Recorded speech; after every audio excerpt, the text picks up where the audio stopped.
Welcome back to the channel, everyone. Did we all just witness the most devastating, soul-crushing hour of television ever? Ross Cullum just crossed the ultimate line, leaving two beloved characters in a pool of blood, and Jason just broke out of a WSB black site to declare an absolute bloodbath. Grab your tissues and lock your doors, because poor Charles is never going to be the same. I cannot even process what I just watched. I am literally shaking at my keyboard right now because I am so incredibly furious and heartbroken and just stunned. I mean, we all knew Ross Cullum was a monster. We knew that, but this, I can't believe they actually went there. I can't believe the writers had the absolute audacity to do that to us, to Dante, to Lulu, to Jason. Like, I am sitting here staring at a blank screen trying to figure out how to even articulate the absolute mess of emotions I am feeling right now. And I know some people are loving this dark, gritty turn, but personally, I am wrecked. Completely and utterly wrecked. Okay. Let's back up. Let's talk about how this all went down because I absolutely need to vent. Rocco makes that desperate SOS call. We saw it coming, right? We knew the second he picked up that satellite phone on Tortola, he was painting a giant target on his back.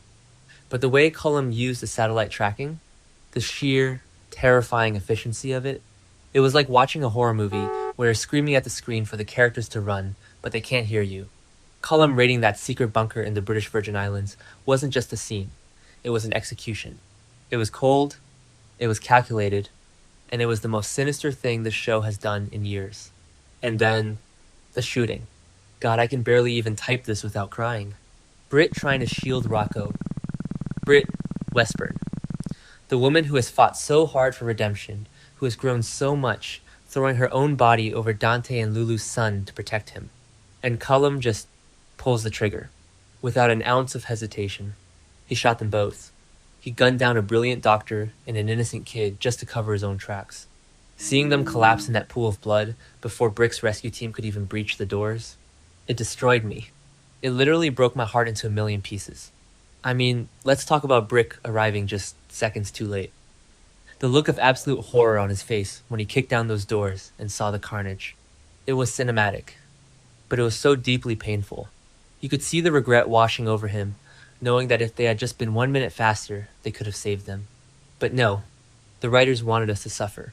They wanted us to feel the absolute gut punch of losing two characters who didn't deserve to go out like this. But you know what makes me want to throw my remote at the wall? Cullum's smug, sickeningly triumphant face afterward. Because in his twisted, evil little mind, he won. He thinks he just tied up all his loose ends. He thinks he silenced the shooter because remember, he figured out it was Rocco who shot him. Actually, wait, my brain is so fried right now, but the point is, he thinks he eliminated the threat.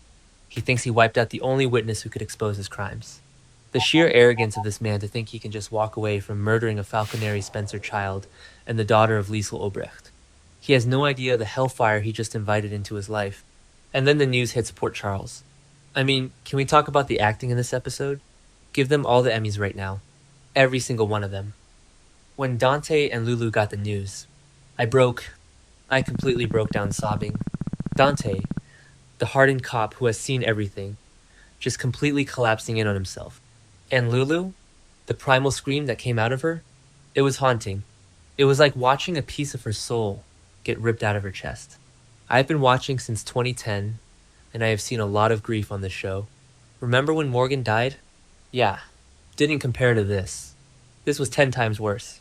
Because Rocco was just a kid. He was just trying to protect his family. The entire city is in mourning, and the atmosphere on the show is just suffocatingly dark right now. The hospital scenes, with the doctors and nurses realizing Britt is gone, it's just too much. She was their chief of staff. She was the heart of that hospital in so many ways. And the PCPD is in absolute shambles. You can feel the heavy, oppressive grief hanging over every single scene. It's like Port Charles itself is weeping. But underneath all that grief, there is this simmering, volcanic rage. Because you do not do this to Dante Falconeri and get away with it. You just don't. But wait, I'm getting ahead of myself. Because the grief isn't even the biggest part of this story. The biggest part is the awakening of the sleeping dragon. Jason. Let's talk about Jason. He's been locked up in that undisclosed WSB black site, taking the fall, playing the good soldier to protect Rocco. And then he gets the news. That underground contact slips him the intel about Britt and Rocco's deaths. The shift in Steve Burton's eyes in that moment, chills. Literal chills down my spine. You could physically see the humanity drain out of him, replaced by pure, unadulterated, stone-cold vengeance. And what does he do? He doesn't sit down and cry. He doesn't call a lawyer. He becomes a one-man army. The way Jason beat down those WSB guards, it was like watching the Terminator. He was a machine. And then orchestrating a massive explosion to blow his way out of a highly secured government facility? I was screaming at my television. Yes, go Jason. This is the Jason we have been begging for. The WSB thought they could cage him, but they just gave him the perfect alibi to turn into a ghost and unleash absolute carnage. Because here is the thing about Jason right now. He does not care anymore. He doesn't care about clearing his name. He doesn't care about the international police chasing him. He doesn't care about his own freedom. His entire existence has been narrowed down to one singular, bloody objective. Ross Cullum. Jason is no longer a man, he is a force of nature. He is the Grim Reaper coming to collect a debt, and I am so here for it. Am I the only one who is cheering for a literal murder spree right now? Because I feel like I am out for blood just as much as he is. Okay, back to the point. Jason returning to Port Charles. He doesn't go to Sunny. He doesn't go to Carly. He slips into the city like a ghost in the night and goes straight to the cemetery. That scene in the dark, standing over Britt's grave. It was so quiet, but it was so incredibly loud.